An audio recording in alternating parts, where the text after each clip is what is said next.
Hello, everybody. Welcome to another edition of AEW Weekly Wrap Up. I'm your host, Ethan Black. Today, we're going to talk about the shows from basically last week's Rampage up to Tuesday's Dynamite, and then talk about the preview upcoming this week's shows, and then also Ring of Honor stuff. Sorry, I didn't do an episode last week. I was actually out of town for a friend's wedding, so that's why there was no episode last week. So we're just going to basically just go from October 6th on. So we'll just get right into it. We'll keep over last week's Rampage. 8-man tag. We had Chuck Taylor, Trimper, along with our best friends, team with the Hardys, Matt and Jeff. They defeat Angel Parker, Daniel Garcia, JK, or Matt Menard at 10.5 minutes. In tag team match, we had Claudio Castagnoli, Wheeler Yuta, defeating Levi, Shapiro, and Wise Guy Rules, 2 minutes and 37 seconds. In a Ring of Honor World Title number one contender Fatal 4 match, Commander defeating Johnny TV, Lindsay Dorado, and Pentagon Jr., 9 minutes and 49 seconds. In the main event, tag team match, Hikaru Shida and the TBS champion Chris Statler defeat Rhea Shafir and Nyla Rose at 11 minutes and 8 seconds. On this show, only match I recommend go to check it out is the Ring of Honor World Title number one contender Fatal 4 match. That's easily the best match of the show. Then we go over to episode 17 of AEW Collision, where we kick it off with the AEW World Tag Team titles on the line. Big Bill and Ricky Starks winning the titles away from the champions FTR, Cash without Dax Hart, 4 minutes and 45 seconds. Brian Danielson being Kyle Fletcher, 15 minutes and 59 seconds. And trios actually at Bull Cup Golds, Juice Robinson, Austin Cole, and Gunn defeat in Helico, Gravity, Mentally, 9 minutes and 32 seconds. For the trios titles on the line, the champions the Acclaim, Anthony Bells, Maskcaster, and Daddy Ass Billy Gunn retains over the Iron Savages, Boulder Bronze, and Jack Jameson, 9 minutes and 9 seconds. Tony Storm defeat Kira Hogan, 8 minutes and 27 seconds. In the main for the Ring of Honor World title, Eddie Kingston retains over Commander 10 minutes and 2 seconds. From this show, I would recommend Brian Danielson versus Kyle Fletcher and the Ring of Honor World title. That's the only two I recommend checking out. Now we'll go over to AEW Tuesday Night Dynamite for this week, as yes, it was the Tuesday Night Wars. So the Dynamite, I did watch on NXT. I had where I'm forgetting we had a baseball playoff, so I couldn't watch live, so I had to watch the next day. So we had a pre-show match for the Ring of Honor World and New Japan Strong Openweight titles. Champions Eddie Kingston retains over both titles of Grandpa Minoru Suzuki, 10 minutes and 38 seconds. Via how did he win? No Lights Bomb. So this was the pre-show match. I actually really enjoyed this match. These two were like slapping each other. This was strong style. I've been impressed with Eddie Kingston's win both titles. I mean, Kingston's been New Japan Strong champion since Independence Day Night 1 back for July. July 5th. My apologies, but yeah, Kingston's been great champion. I give this match 8 out of 10. I wouldn't mind actually these two having a rematch for titles. Then after the match, I did get a laugh for Kingston and Suzuki were like slapping and they hug each other, and then Kingston told basically calling people idiots to go watch Dynamite, and then before he flipped off RJ City, which I did get a laugh out, and then he high five Renee like that. I like where he was nice to Renee, but yet didn't like RJ. But this is one of 2 matches I should recommend checking out. So the actual show started with Christian Cage, the TNT champion. Oh, sorry. Actually, before I get to the main show, I forgot that. So originally, Ray Fierce was supposed to defend the international against John Moxley, but Moxley was still not cleared for concussions from Grand Slam. So Orange Cassidy and FTR Jim Hook basically join in, and Hook tells Tony that Orange just rematch. So Tony agrees, and it makes it official. Now onto the main show, we see TNT champ Christian Cage production. He was talking about how the winner of Danielson's 4th phase on Collision, but he's okay facing either because, as we said, the like Swerve caused his team to lose at All In. Just remember that. And then Adam Copeland's match, he said he's got about 3 weeks home last week. If you know what he said, I'm not gonna. This is a PG show, so I'm not gonna say. Then he said he's the reason why the first half an hour are commercial free. And probably they went over that. It was actually pretty much the first 45 was commercial free, and he tells the truck road intro. Then we go to our opening match. This was an excellent banger to kick off this show. Number one contender for the TNT title, Brian Danielson gets the win over Swerve Strickland, 16 minutes and 7 seconds. Via Psycho knee. I give this match 9 out. This was an excellent match between both of these guys. I like some of the spot. I actually thought Swerve had him beat a few times. Like those house kicks he was just giving Danielson, those look nasty. The JML drivers, the second Swerve stomp. I mean, these two just went back and forth. I mean, Adam Heyman Page came out, took the crown away from Prince Nut because that's how Swerve beat Heyman at Wrestle Dream. By the way, that's on Wrestle Dream. That's actually one of the matches I recommend checking out. And also Brian Dale, he beats actually that was my match of the night, honestly, from that show. But yeah, this was I can't know how great this match was, but like I said, I thought Swerve had him beat a couple times, and then Heyman takes the crown away. And by the way, this won't be the first one we see Nana on the show, which I'll get to during Heyman's match with Jay White. But I couldn't recommend this match. This one and the pre-show match with the O2 spoiler that I recommend checking out from the show. I showed one of these three, so I'll get to the third one in a bit here. And then we get a field badge, a great field badge for Samoa Joe. Basically, he said on Collision this Saturday, he's on the road to championship gold and show why he's the man. And like I'll tell the upcoming shows.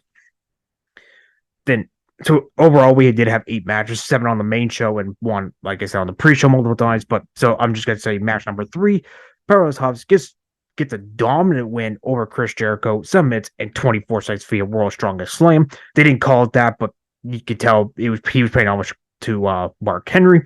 I mean, this was basically a squash match. I mean, Jericho got a couple moves in, but Hobbs pretty much hit him with 7. He basically took him spine buster down. I'm sorry, that was cringy. I was just trying to get a laugh. But I mean, took him, so basically hit him with 7 spot. My only complaint, I'm just going to nitpick here. I mean, 7 spot, that was a little too much for me, honestly. I think 4 or 5 was a perfect number, but 7 was a little too much for me. So basically, doing 7 spine bars and 2 World's Strongest Slams basically beat Jericho. And he puts his knee on the face. But I mean, honestly, Hobbs looks like a star. I can't wait for him to be a future world champion in the future. But this was great. I mean, Don Callis was with him there. And then basically after the match, Hobbs hits him with a 3rd World Strongest delay of Jericho. I heard, I forget who said this, so I do apologize. I guess Jericho's going on a Fozzy tour soon, so that's probably why they wrote him off here. Then we get another footage from earlier today about Sherlock's home. As Adam Cole says, he's been awake and needs to get surgery. So he told me at the lawn, so poor Adam Cole had to go on a scooter and then like mow the lawn, basically one hand, and then use his scooter for his foot on the other.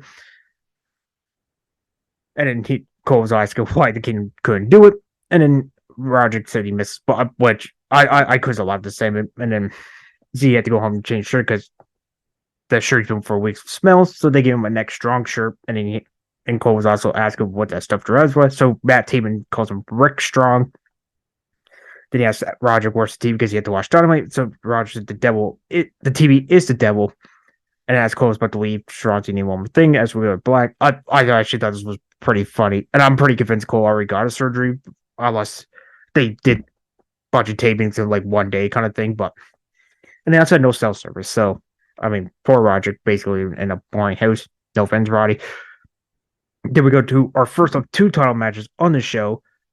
Orange Cassidy becomes a 2-time international champion by defeating Rey Fenix at 4 minutes and 38 seconds via mousetrap. Honestly, this was disappointing. Honestly, this was way too short. And I seen reports that I guess Phoenix had people thought Phoenix was injured. That's probably partly, but I guess he had visa issues. That's why the international basically has been slowly getting the hot potato territory. I mean, congratulations for Orange Cassidy for winning 2-time champ, but poor Phoenix. So honestly, I'm gonna give this match. Oh, by the way, sorry, Hobbs and Jericho. I just want that one's 3-0. This match, I'll give it 2-0. This is actually one of the weakest things on the show. But yeah, Cassidy becomes a 2-time champ. Then after the match, Pentagon faces off with them as best friends. Hook and Rock Romero all congratulate him. And then we go backstage. We see Tony Storm with RJ City. She's really close. She got a picture called Lovers Lament. And so we go to picture after 45 minutes. At first I was like, oh, like kind of like crappy Tommy, but that was actually kind of cool why she did that because it was silent film, so obviously. But like in the low box, we see Storm basically dancing in pretend drag car in black and white. Tony Storm's gimmick is great. Like one of my favorite things on Dynamite. But I thought that way she went to picture, well, doing the silent picture that was perfect. The next match on the show, Roar Lord basically just beats the crap out of Matt Sydal in 49 seconds, but I can't give it a rating because my rules. If it's under a minute, I can't really rate it. So basically, Powerhouse Hobbs just takes him the Powerbomb Symphony, and then Aubrey ever stops the match, and then he leaves for the crowd. And then we go backstage for Renee Paquette's trying to get an updated Jericho. And as Garcia asks he's doing, Mavinar stops him, says better, and then Garcia's got to check on him. And then we go to Hangman Page versus Jay White. Jay White does get the win over Hangman Page at 18 minutes and 19 seconds via Blade Runner. This was actually a really fun match. I just want to.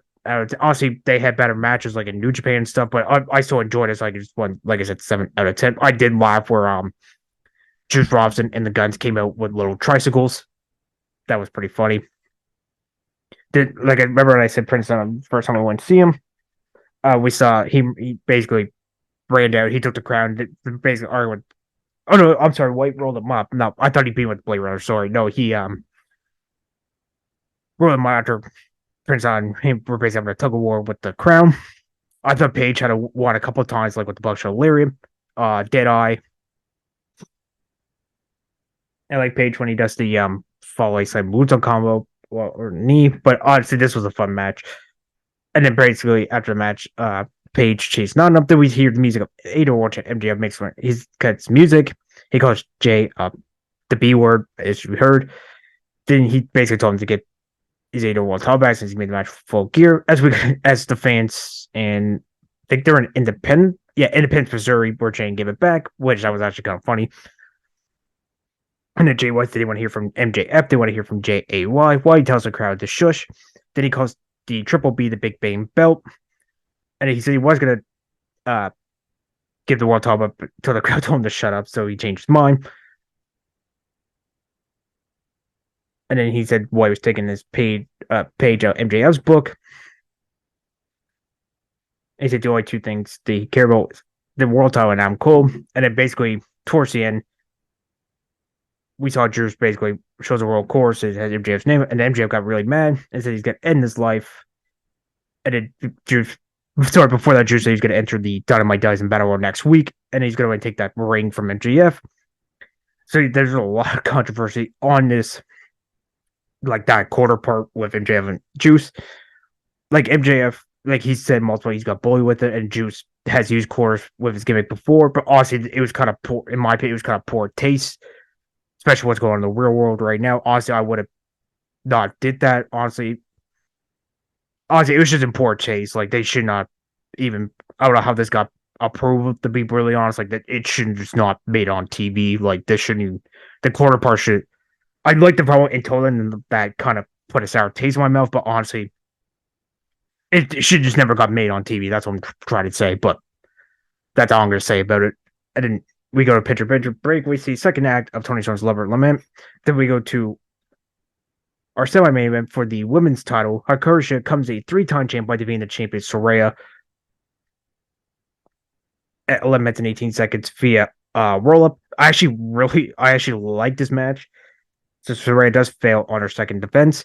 Honestly, I'm actually glad Saraya's not longer champion. Honestly, after she went all in, like she did nothing with the title besides have that match with Toni Storm. But it's funny how Ruby was banned from ringside for this match, but she still came out anyway, so that stipulation was kind of pointless. And then I actually thought Saraya had won after she hit the nightcap. She hit him twice and she had kicked up both times. I thought she won with the Falcon Arrow, but I like that little sequence. But congratulations for becoming a 3-time champ. But let's hope she can actually keep the title for a lot. I know her second one was like 3 weeks. Her first one was still my favorite, but let's see what she can do with the title.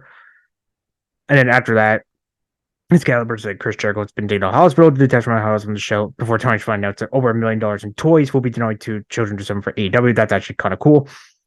Not kind of cool. That's actually really amazing. And then we see Konosuke Takeshita and Don Callis backstage, and Callis asked for 10 minutes to he wasn't given, so he holds basically pulling a Sammy Guevara home signs of during picture in picture. And then we kind of break. Renee Paquette is with AEW World Champion. And basically, MJ said the old would freak out on him, but he's on the mood, and he's going to call his boy get advice. He calls Cole and asks where he's been. Cole apologizes that he's at Rush trying to need his help, but he had no service, so the call dropped before Trish McQueen and Billy Gunn walked in his match catch to team up, take on both. I forgot during the mention that whole promo there. Basically, Jay White basically challenged MJF to find 3 partners for an 8-man tag, and basically they want he could possibly get the title back. throughout the match, and then basically gonna ask Cass why he officer and Cass and also ask Cass why his officer JF was. He's known him for 10 years, and his friend needs help. He also likes to play hard to get. And then before the main move up, I'm Copeland for Luchasaurus. We got Christian Cage kind of probably basically talking down to the Kansas City Chiefs, and then basically tell him Copeland's wife Beth Phoenix. See if he's getting bored of this, and instead Copeland's always like Root would take care of him, and tells Beth to put some clean shit on the big because Drew Flyers coming home. That was actually a great Savage line. I actually really like that. So Adam Copeland like speeds run down the ring and then gets Luchasaurus' face, but Nick Wayne top blocks him, and then Luchasaurus hits that close on the. I can't remember what the move is actually called, but it's like a close on the back of the head, and then Conte brought past neck surgery for the match, and so we go to main event. Adam Copeland does get the win over Luchasaurus at 15 minutes and 31 seconds. Oh, but the women's top match gets 6 out, and so this main event. These last two matches get 6 out of 10 for me. But I like some of the spots here where I thought the match was gonna be over like super quick, where Luchasaurus hit him tombstone, but that wasn't it. I like Copeland did a door JT off the ramp or off the apron, and then he did like a. So he goes one of the spots I did like where he got on the apron, jumped on the steps, and hit the spear. That was actually cool. And by the way, this is probably a hot take, but his spears since joining AEW look a lot better because in WWE it looked like he was just clotheslining him in the stomach. I also like towards the end of the match where Christian Cage runs out ringside, tries to take out Copeland's teeth toe, but Adam basically stalls it, hits Lucha, and throws it back to Christian, basically doing the Eddie Guerrero spot, and Luchador died. It was Christian, but Copeland takes out a spear. Then basically the show ends with a humongous brawl between Blackpool Comic Club, Local Embassy, Heyman Page. Brian Danielson makes Christian Cage down in the middle ring with the bell lock.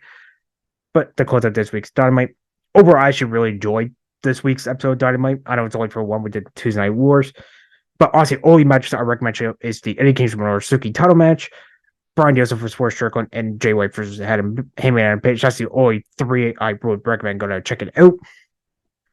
So on tonight's Rampage, we have trios action: the Hardys, Matt and Jeff, Teams of Brothers, City Good, Angel Parker, Matt Menard, and Dale Gersh. So basically a rematch of last week, just without Best Friends and Jake Hager, and add Brothers Say into the match.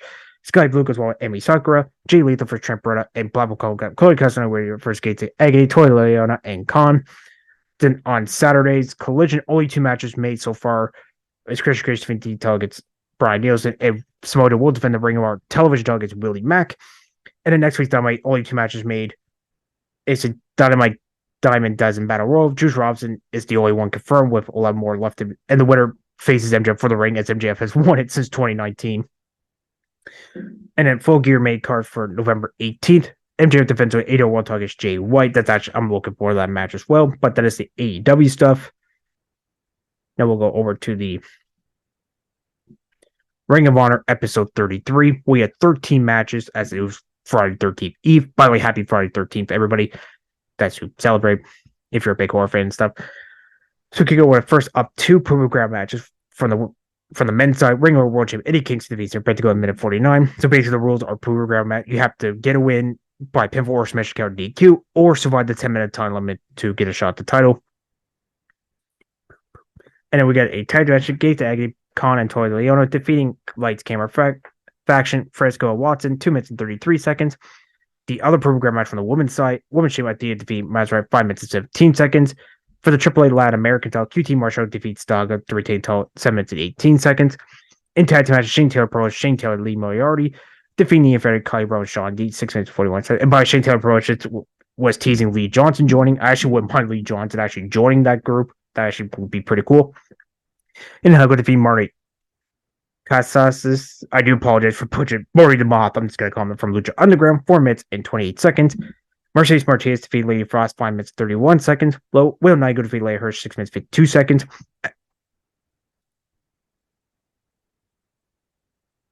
Ashton Dread defeat Gringo Logo, 7 minutes 17 seconds. Baby Starks defeat Richard Fair, minute 16. Kid Sabian defeat Anthony Henry, 6 minutes 31 seconds. Ethan Page defeat Chris Video, 7 minutes 19 seconds. And Scorpio Sky defeat David Smart, 6 minutes and 12 seconds. So on the show, I should check out the AAA Latin American title match. The Shane Taylor Brush for the AAA American title. Mercedes Martinez for Lady Frost. Will Knight for Leia Hirsch. Ashton Drake for Greg Loco. Chris Rodriguez for Ethan Page. And Scorpio Sky for Series. So basically half the 6 out of 13 matches, not bad. But that is the show for this week, guys. I'm your host, Ethan Black. I'll be back next week. Talk about the usual AEW Ring of Honor stuff. Have a good weekend. Stay safe. Thanks for listening to the WWE Podcast. Don't forget to subscribe on your favorite podcast app so you don't miss a show, or head to WWEpodcast.com. And for all of these shows ad-free, head over to patreon.com/WWE Podcast. Until then, we'll see you next time.